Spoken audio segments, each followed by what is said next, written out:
Ayon sa kautusan, nililinis sa pamamagitan ng dugo ang halos lahat ng bagay na ginagamit sa pagsamba. At kung walang pagbubuhos ng dugo bilang handog sa Diyos, wala ring kapatawaran ng mga kasalanan.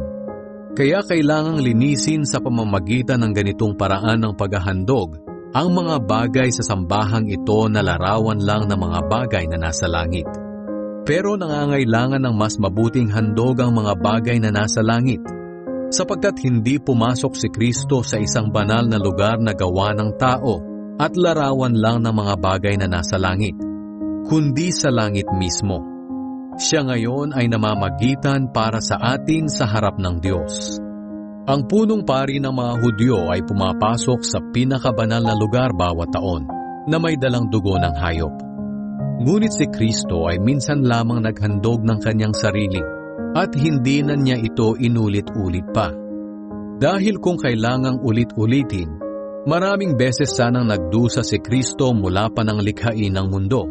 Pero minsan lamang siya naparito sa mundo para alisin ang mga kasalanan natin sa pamamagitan ng paghahandog ng kanyang sarili.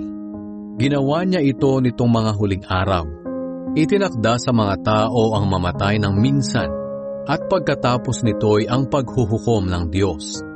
Ganoon din naman, minsan lang namatay si Kristo nang inihandog niya ang kanyang sarili para alisin ang kasalanan ng mga tao. At muli siyang babalik dito sa mundo. Hindi na para akuing muli ang kasalanan ng mga tao, kundi para iligtas ang mga taong naghihintay sa Kanya.